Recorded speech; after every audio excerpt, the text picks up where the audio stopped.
Hello, friends. On Wednesday, we were discussing chiral molecules, and we had introduced the concept of a stereocenter, which is an sp3 hybridized carbon that's attached to four different things. And we were developing this concept of stereochemical configuration. That is, what is the configuration of a stereocenter as a way of navigating through these concepts of chirality and enantiomers and diastereomers. So we worked through this example where I have a carbon that's attached to a hydrogen, a fluorine, a chlorine, and a bromine. And hopefully I convinced you that these two molecules are enantiomers, that these are mirror images of each other but are not the same thing. And we verified that sort of by building a model and moving things around and seeing that no matter how much we tried, we could not superimpose this molecule on this one and have all the atoms line up in the right place. So, two molecules, same connectivity, different shape. They are stereoisomers.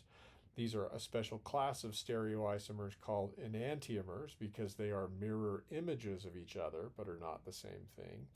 Each individual molecule, because it is not the same as its mirror image, has this property called chirality. Each of these molecules is chiral. Chiral is an adjective we use to describe molecules that are not the same as their mirror images. But the relationship between these two molecules as mirror images that are not the same thing is that they are enantiomers. Now, you've seen that whenever I have one stereocenter, there are two possible ways to arrange the groups around that stereocenter, two possible stereochemical configurations. In the same way that a double bond would have with E and Z isomers would have two possible configurations, E versus Z.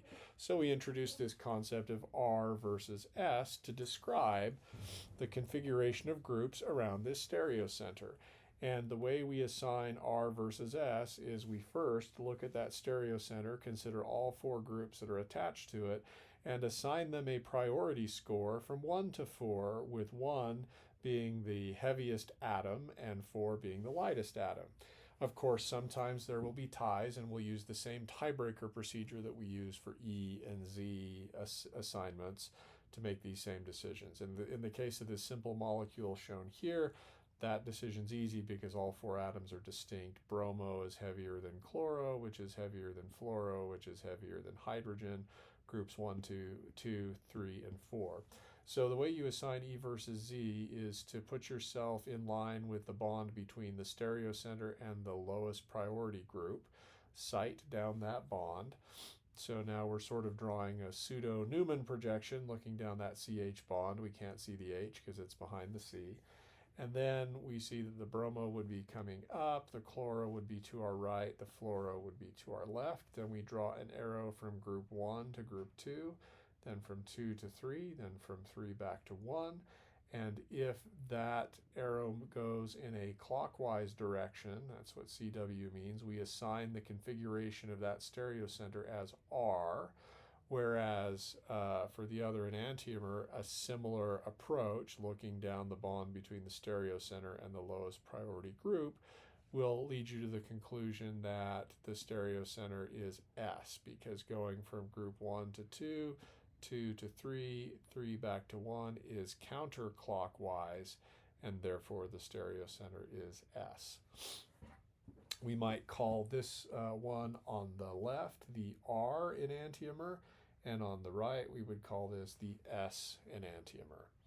Okay, you're going to need to practice that. Let's take you through a couple of other examples, and then I'll show you how you can use R versus S to interrogate whether the relationship between two molecules is enantiomers versus diastereomers. So here is a molecule, 2-butanol. And while we're at it, I'm going to draw the enantiomer, which I draw a mirror here, and then whatever is on the right is a reflection of what was on the left.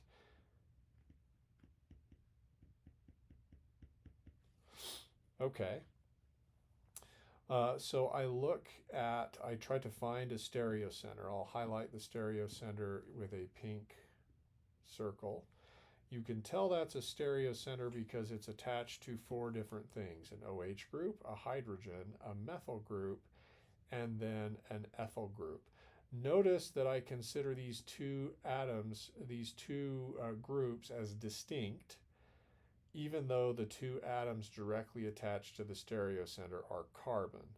In other words, for two groups to be the same, they would need to be the same all the way out. So if I added another group there, suddenly the carbon in the middle is not a stereo. If I add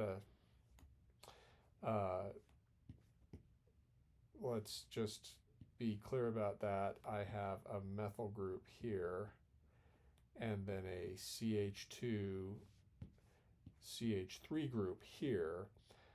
Those are different, even though the first atom is the same. In order for two groups attached to a carbon to be the same, they have to be the same all the way out. So if we wanted to make a molecule that was like this but didn't have a stereocenter, it would look like this, where now you have two ethyl groups attached to the same carbon. If you have two of the same groups attached to the same carbon, then it's not a stereocenter.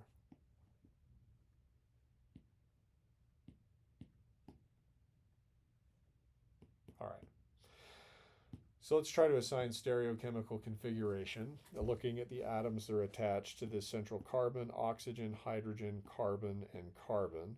Hydrogen is clearly the lightest, so that will be priority group 4. Oxygen is clearly the heaviest, so that will be priority group 1. The two other atoms are both carbons, and in our priority score, that's a procedure, that's a tie. They have the same weight. So now we consider what they are bonded to. The carbon on the left from the methyl group is bonded to another carbon and 3 hydrogens, whereas the carbon on the right from the ethyl group is bonded 2 times to carbon and twice to hydrogen. So we go down the list, and that's a tie there. But then in the second round, carbon beats hydrogen. Carbon is heavier than hydrogen, and so the carbon of the ethyl group becomes priority group 3, and then the carbon of the methyl group becomes priority group. Sorry, I misspoke. Let's go back. The carbon of the ethyl group becomes priority group 2, and the carbon of the methyl group becomes priority group 3. We're using the same tiebreaker procedure we used before with E versus Z. So then we draw our arrow from 1 to 2, from 2 to 3, and from 3 back to 1. I guess I should pause before doing that to note that in the way we've drawn this molecule, the CH bond is pointing away from us. It's a dash, not a wedge. So this is an alternative approach to what we did above. You remember we drew this molecule above and we actually tilted the molecule backward and looked at it this way so that the CH bond, we were looking straight down that bond and couldn't even see the hydrogen. Turns out it's fully equivalent to, you don't have to redraw the molecule as long as the hydrogen is facing, as long as the lowest priority group is facing away from you, in this case the hydrogen. All right, so if the hydrogen is a wedge facing away from you, then you draw a circle from 1 to 2, then 2 to 3, then 3 back to 1. And if that circle is clockwise, if the arrow points clockwise, and it is, we will say that stereocenter is R. Okay? Now, we could use an exactly analogous approach over here. We won't go through the tie-breaking procedure again. 1 to 2, 2 to 3, 3 back to 1. That is counterclockwise, so we would call that stereocenter S. Okay, so notice that these two molecules each are mirror images of each other. They are not the same thing. They each have one stereocenter, and that stereocenter has opposite configuration. And this is one way you can help identify that molecules are enantiomers of each other. If a molecule has only one stereocenter, then enantiomers must have opposite configuration at that stereocenter. Okay? I'm being specific here. I'm starting with molecules that only have one stereocenter. You're going to see that things get a little bit more complicated if a molecule has two or more stereocenters. One other thing I want to point out is that there are often multiple ways we can draw enantiomers, and you ought to be able to start to get used to that. As drawn here, it's clear that they're mirror images of each other.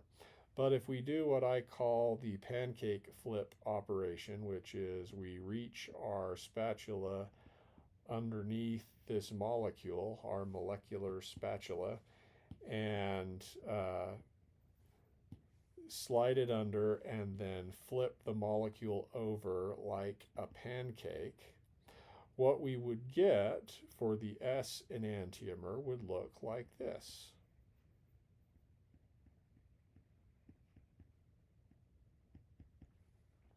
Take a minute and convince yourself that that's true, that if I flipped this molecule over like a pancake from left to right, I would end up with the view of the molecule shown here, where the methyl is on the left, the ethyl is on the right, and the OH is a dash and the hydrogen is a wedge.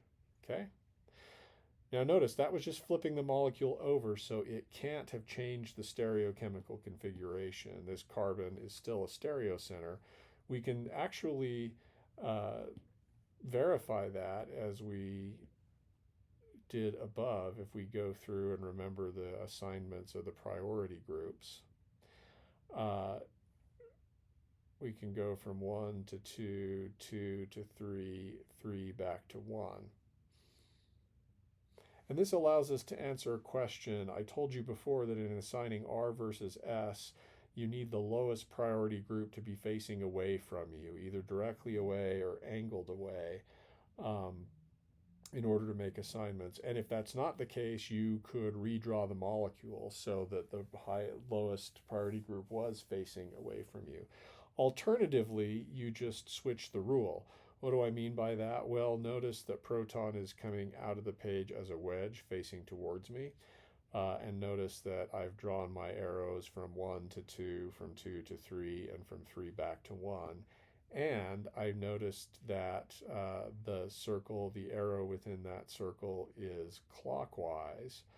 But because proton, the lowest priority group, is up, I switch and it's S instead of R. So the rule that if it's clockwise it's R, that's only true because proton is down away from you rather than up. And again here for counterclockwise configuration being S, that's only true because proton is down. So if I were to have drawn the molecule like this, you could have redrawn it as shown here and then assigned stereochemical configuration in the usual way. Or, alternatively, you keep it how it is, you assign priority groups, you draw the circle, but then you remember because proton is up, you've got to switch the rule. So clockwise, if proton is up, is S instead of R. Okay.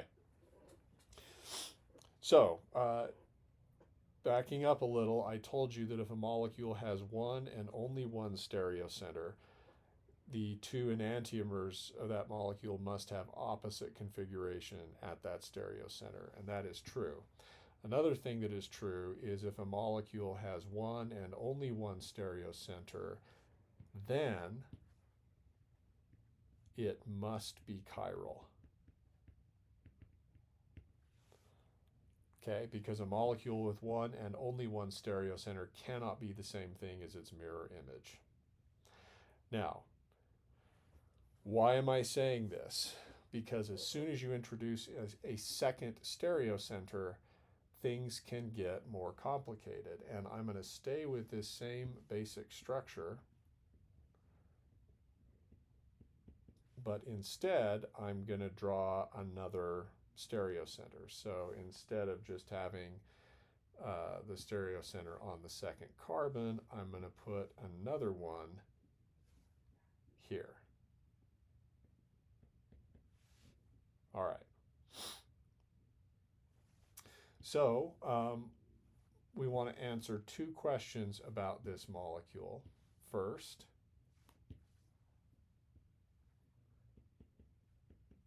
is it chiral? Second, what are the configurations of its stereocenters? Okay, so it may help you here to draw in the hydrogens that are implied but not shown. As we assign R versus S, we notice that each of the carbons that's highlighted in pink is attached to 4 different things, so these are stereocenters.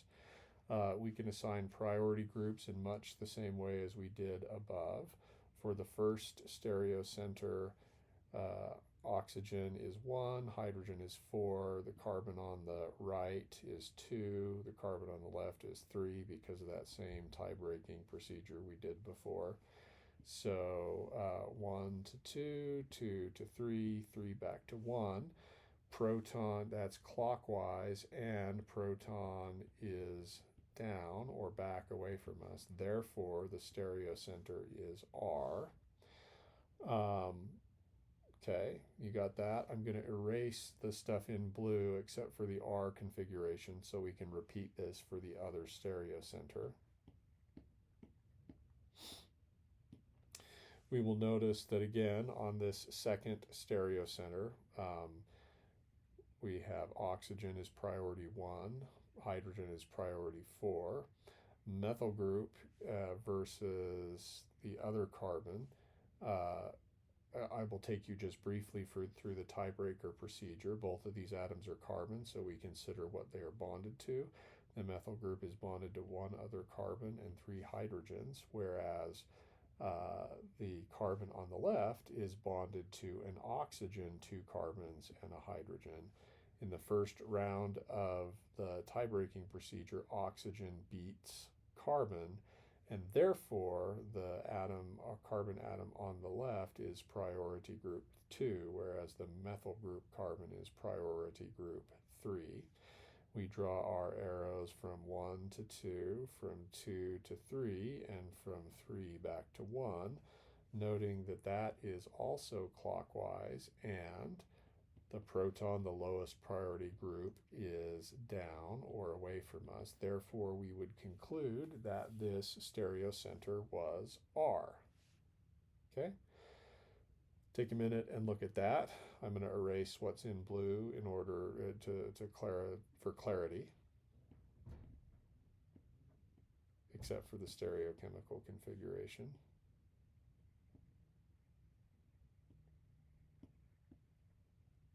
Okay. So what we have here is the RR stereoisomer. Now, we got to answer the question, is it chiral? Why are we still answering that question? Well, stay tuned, because I'm going to show you an example where a molecule has 2 stereocenters but is not chiral. So here is our mirror plane. I'm going to draw the mirror image. Alternatively, if I pancake flip the molecule over, as described above, a 180-degree flip, I could redraw the molecule this way, and it would look like this. Convince yourself that these two are 2 different views of the same molecule.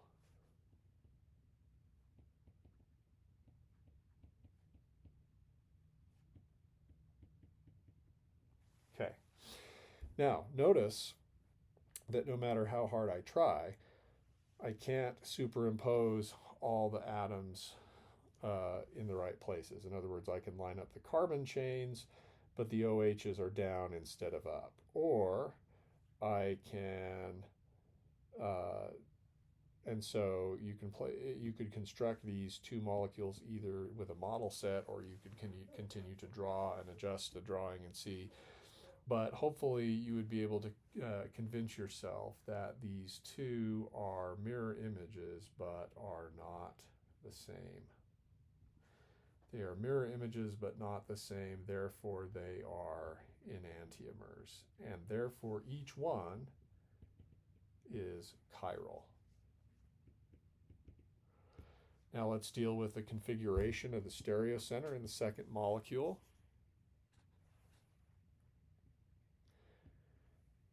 Look at the two stereocenters. I would assign the one on the left. Again, the assignment of priority groups you can go through slower at your own pace if you like. I'm going to just mention them briefly by analogy to what we basically did before. Proton is down, not shown, 1 to 2, 2 to 3, 3 to 1. That is counterclockwise with proton down. So we would say that this configuration is S, and we could use exactly the same reasoning to show that the configuration of this other stereocenter is also S. Okay? So far, so good. Why am I hedging? I told you if we only have one stereocenter, the molecule must be chiral, and enantiomers must have opposite configuration at that stereocenter. I've shown you an example where there are two stereocenters. The molecule is chiral, as is its enantiomer, and the two enantiomers have opposite configuration at each and every stereocenter. Okay?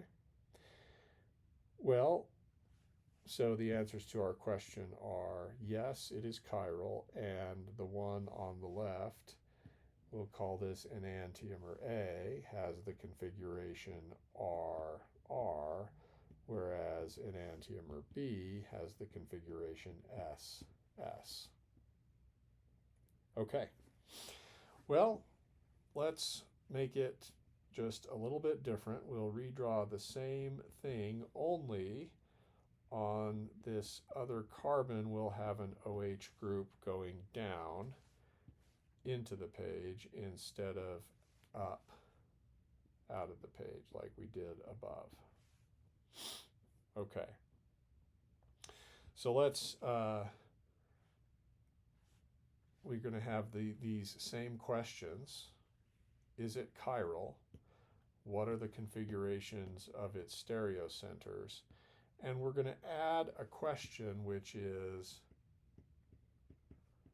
what is its relationship to the molecule above?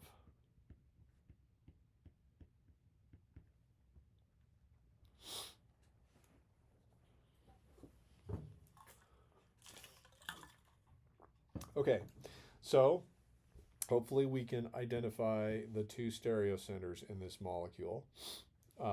Hopefully we can see by analogy to what we've done above that the configuration of this first stereocenter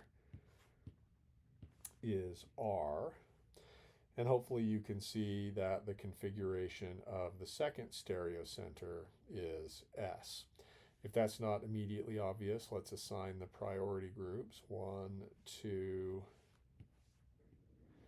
and 3.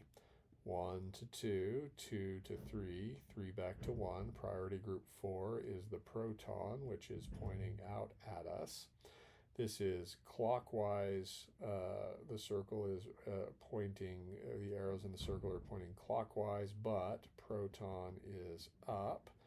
So instead of saying R, we would say the stereocenter is S. So I'm going to go ahead and erase the stuff that's in blue other than the stereochemical configuration, which is S. All right. And now we have enough to answer our third question, what is the relationship of the molecule we've just drawn with the molecule above? Notice that they are stereoisomers.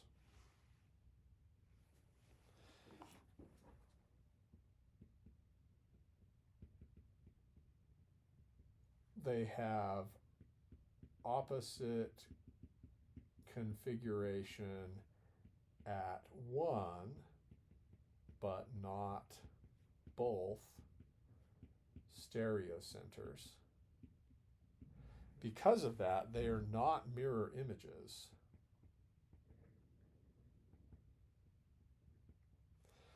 So the only word we have, because they are not mirror images, they are not enantiomers. The only word we have for the relationship between these two compounds is that they are diastereomers. Okay? Diastereomers is the word we will choose for the relationship between the molecule I just drew. Let's call it C, and the molecules above. And in general, one of the ways you can recognize diastereomers is that they will be stereoisomers, but they will have opposite configuration at least one, but not all stereocenters.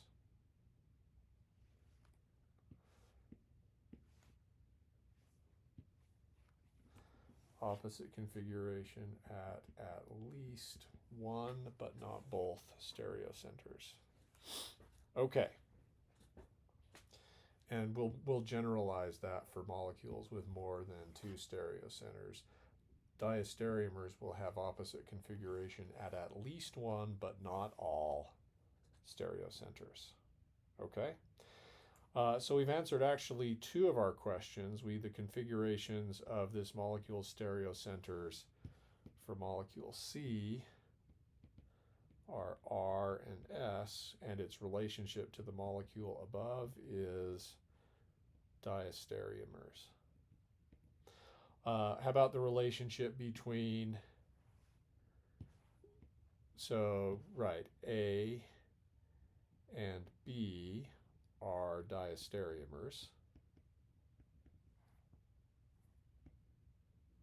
And that's also, A and C are diastereomers. That's also true for B and C. And I suppose that for completeness, we could say up here,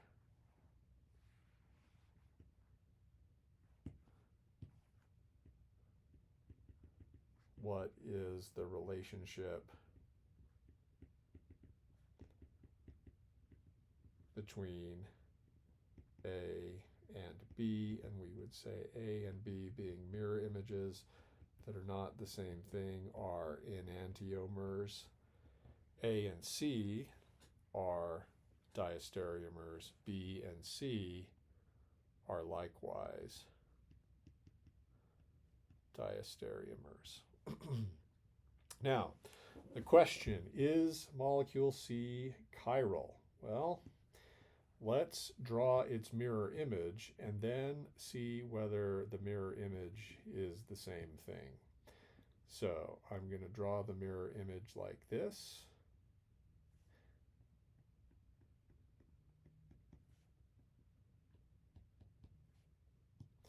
And if I were to identify the stereocenters and assign stereochemical configuration, this is what I would come up with. Okay? And so far, it looks like molecule D, we've certainly drawn molecule D as the mirror image of molecule C, but we got to check and see whether they're the same thing. So to do this, you might want to build a model set. You can consider moving molecules around. You can consider rotating the molecule. And you can consider flipping the molecule over like a pancake, and you can also consider rotating around carbon-carbon bonds. The easiest thing to do here is to take your spatula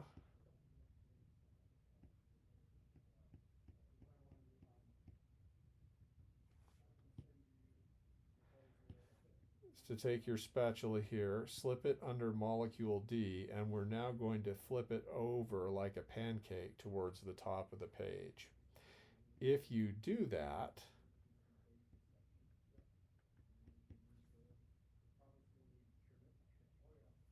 what you're going to see is that we get the following view of the molecule, which is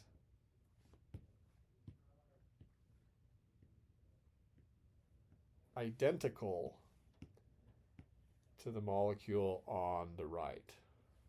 Do you see how those are exactly the same thing?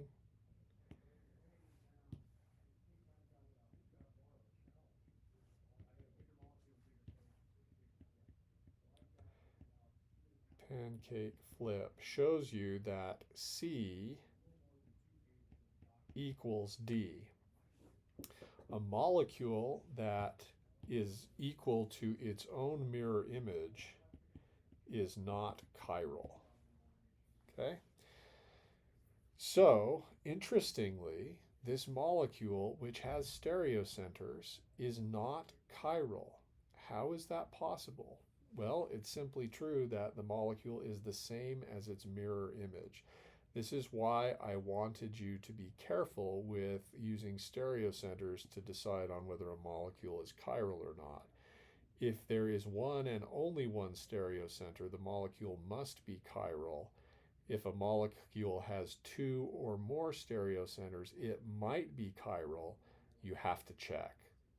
Because there is this possibility of a molecule that has stereocenters but is nonetheless the same as its mirror image. A molecule that has stereocenters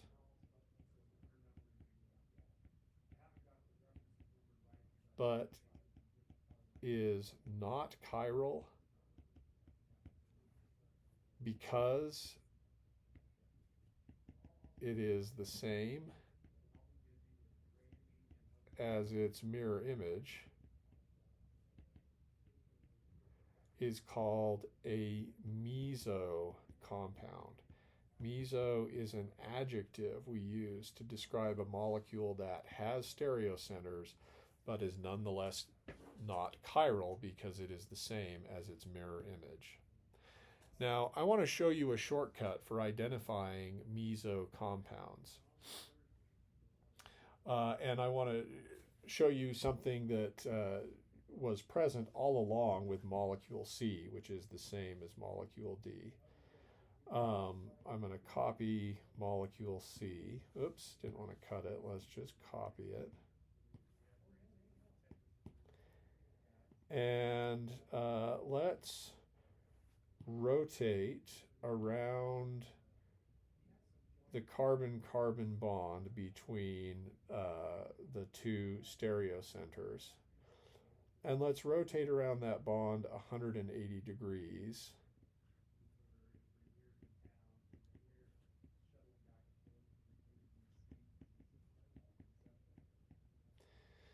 Such that the carbon chain looks like this.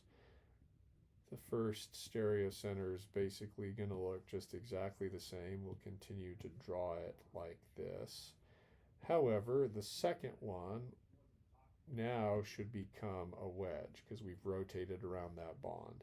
If that's difficult for you to see, you need to work with a model set until you can see it more clearly. Okay? And if you want to verify that we haven't switched up stereochemistry, this is still the same stereocenter, you could go through and convince yourself that the stereocenter I'm highlighting now should be assigned S. Okay? And now I'm going to just rotate the molecule this way. One of the key features that will characterize a meso compound is that a plane of symmetry, a mirror plane of symmetry, will become evident in one of the conformations of that molecule.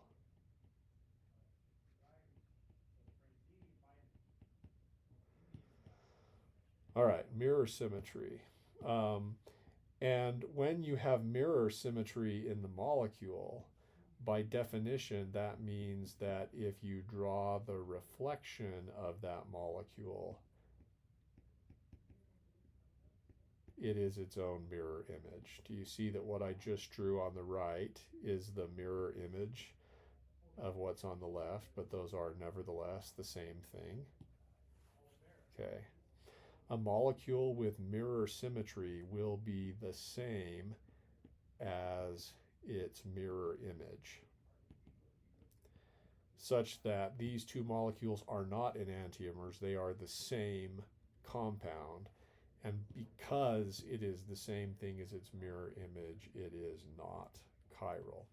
So one shortcut to identifying the so-called meso compound, which has stereocenters but is not chiral, is to look at the molecule and adjust how you draw it, perhaps rotate around carbon-carbon bonds until you can see that the molecule has a plane of symmetry and is therefore not chiral.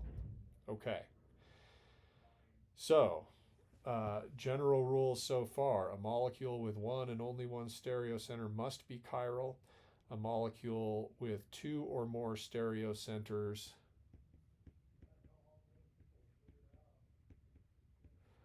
might be chiral, but watch out for meso compounds. Okay, this is going to take some work on your part because there are a lot of things I can do to make things a little bit more difficult to see. One of the classic ways to conceal a meso compound is what I did above, which is rather than draw it like this, where it's obvious that you have a plane of symmetry, I'll draw the molecule like this, where in a conformation where the plane of symmetry isn't obvious. And then you either have to redraw it to see the plane of symmetry or draw the mirror image and convince yourself that that the molecule is identical to its mirror image. Let me show you some other examples of meso compounds.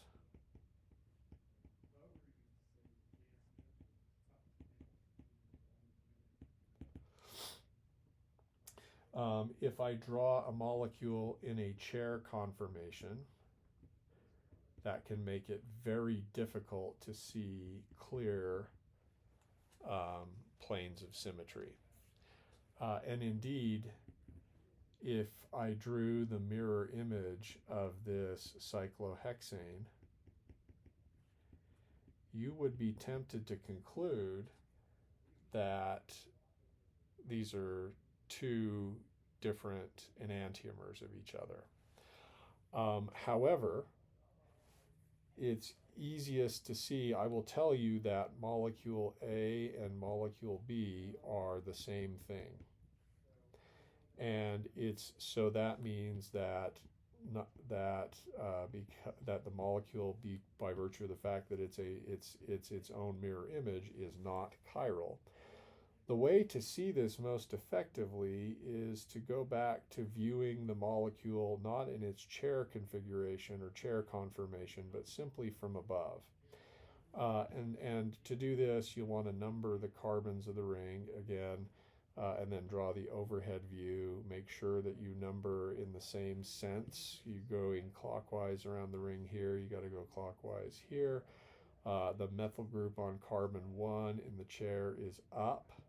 So it's got to be up or coming out at us here in the overhead view. The methyl group on carbon 2 is up.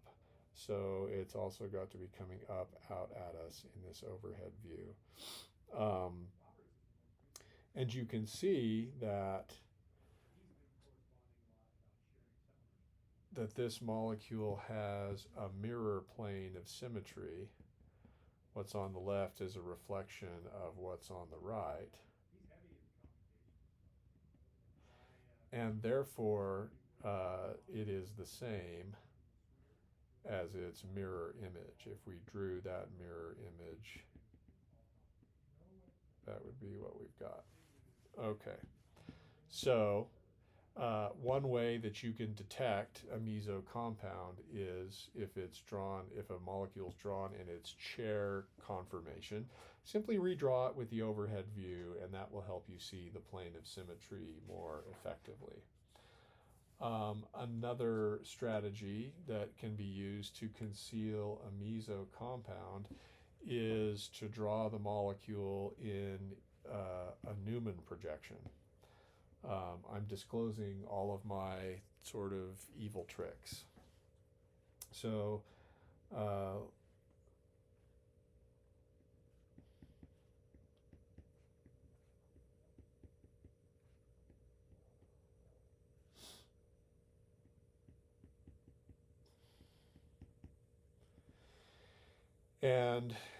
we could draw the mirror image of this Newman projection.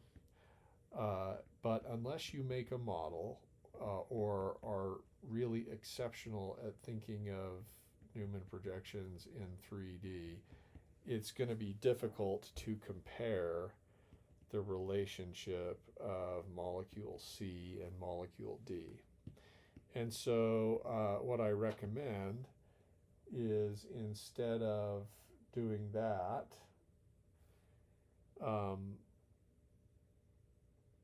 you convert the Newman projection into something that is easier to understand.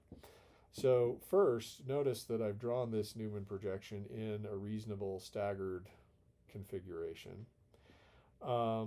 What I want to do at this point, and I'm noticing one of the ways that a red flag can come up to you is like, oh, beware the meso trick, is to notice that on the carbon in the front and the one in the back, I've got similar groups. I have a chloro here and a chloro there. I have a methyl here and a methyl there. I have a proton here and a proton there.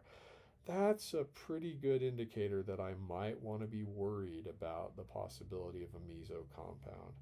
So what I'm going to do is I'm going to redraw the compound above in an eclipsed conformation, where I'm going to align all of the groups as best I can.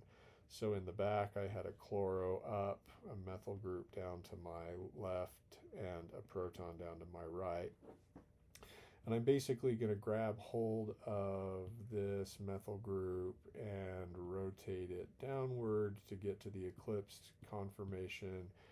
And if I do that, there will be a methyl group there, a chloro here, and a hydrogen there. That's not a very good drawing of an eclipsed conformation, so if you would, let me try again.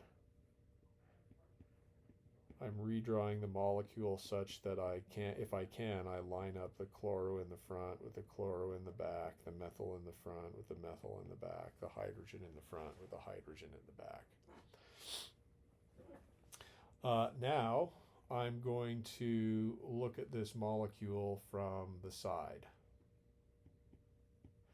And I'm going to keep whatever atoms are pointing straight up, I'm going to keep them in the plane of the page.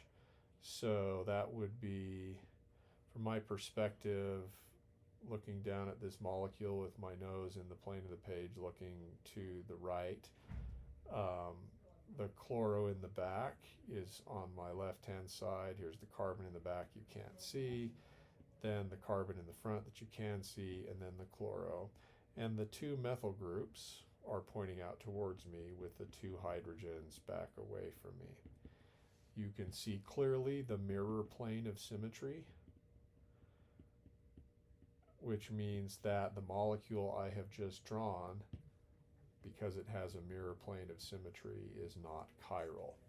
And you could use a similar approach here, redrawing the molecule in a more eclipsed conformation where you line up the same groups as closely as you possibly can.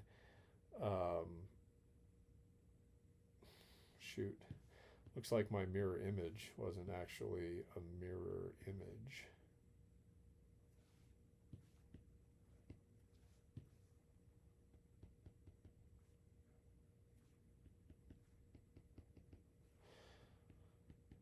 All right, there, sorry, I've corrected that. Line up the chloro in the front with the chloro in the back, CH3 there.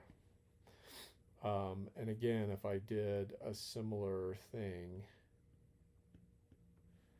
I could show you that what I'd drawn on the left is identical to what I'd drawn on the right. That C equals D. Therefore, these are not chiral. They are the same thing.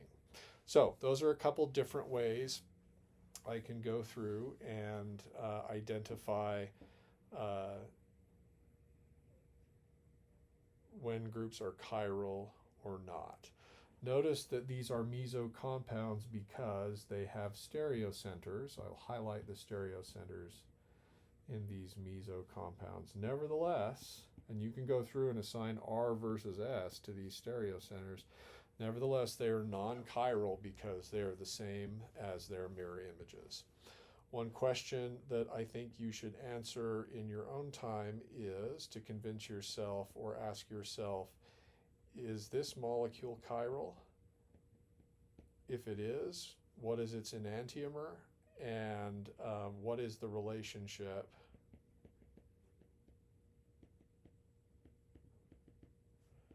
with molecule A and B above? And similarly, I want you to ask the question, actually, let's make this harder. Let's erase that. And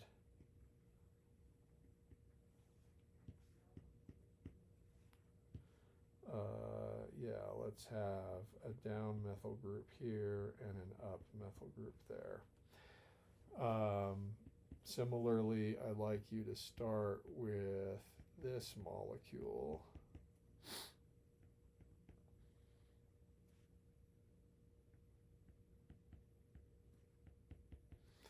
And ask, is it chiral? If so, what is its enantiomer? And what is its relationship with C, molecule C above? So why do we care about identifying enantiomers versus diastereomers? Well, enantiomers have the same chemical and physical properties.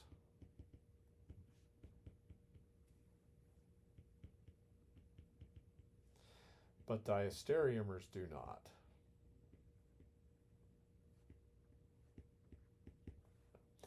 But we may need to expand our definition of diastereomers a little bit to include what I'm going to call diastereomeric non-covalent complexes.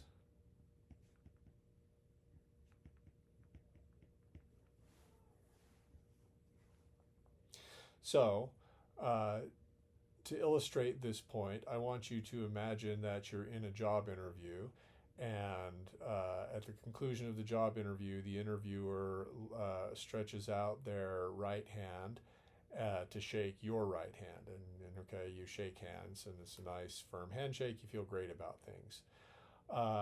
Now, both of you, in that interaction between the two of you, a non-covalent interaction, you shook hands momentarily and then let go, but your right hand shaking their right hand had a certain feel to it. Now imagine the distinct situation in which you don't notice that the interviewer actually puts forth their left hand to shake your hand, and you go in with your right hand.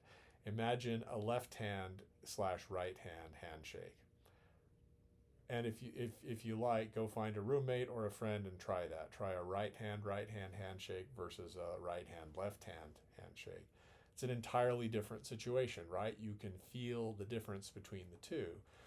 In the same way, one chiral molecule will interact differently with two separate enantiomers. And to illustrate that, I have shown here a crystal structure of the same protein binding two different enantiomers. So the folks that did this experiment have this protein called PHZ-A/B, which is a molecule that's involved in phenosine biosynthesis in bacteria. You don't need to know that. And they've shown this protein molecule bound to two different inhibitors. I've overlaid both of those pictures so that you can see the differences. The protein backbone and side chains are shown in gray for carbon atoms. For non-carbon atoms like nitrogen and oxygen, nitrogen is blue, oxygen is red. Water molecules are shown as little red spheres. You don't see hydrogen atoms in crystal structures for reasons that are beyond the scope of this class. So two different pictures of the same protein overlaid and zoomed in on the active site.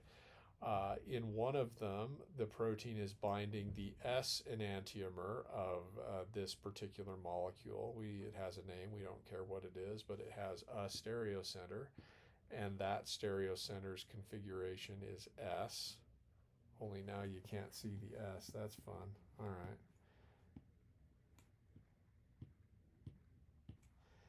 And then overlaid with that is the same protein bound to the purple enantiomer. It likewise has a stereocenter, and its configuration is R. And you can see those two enantiomers fit into that active site differently. The S enantiomer has a carboxylate residue that's negatively charged that's interacting with this positively charged side chain here. In contrast, the R enantiomer has its carboxylic acid residue interacting with a positive charge over there. They don't fit into the same spots. And so what that means is two different enantiomers form two distinct complexes with the same protein. The protein is chiral, which means that the complex between the protein and the S inhibitor, or the S ligand, the S molecule, is a diastereomer of the complex between the protein and the R inhibitor. They are different. They will have different properties and different outcomes. One of the key measures of that for these particular inhibitors is their binding constants. How tightly does the S inhibitor bind versus the R inhibitor? And you can do these experiments, and you can verify that the S inhibitor binds more tightly by about a factor of 2.5 than the R inhibitor. And so you need to have the expectation that in biology, two different enantiomers will have different effects because biological molecules are chiral. We'll have a lot more to say about that in the future, especially in 352. Next time, I want to tell you a story that applies to medicine. We're going to talk about, now that you know that two different enantiomers can have two distinct effects on biological molecules, you're now prepared to talk about what happens when a drug that you've prepared contains both enantiomers instead of just one. The story's more complicated than you think. It can involve undesired side effects, but it can also involve strategies to extend a patent lifetime long beyond what would normally be expected, called patent evergreening. And I'll tell you that story briefly at the beginning of class on Monday. Okay, have a great weekend, and I will see you Monday.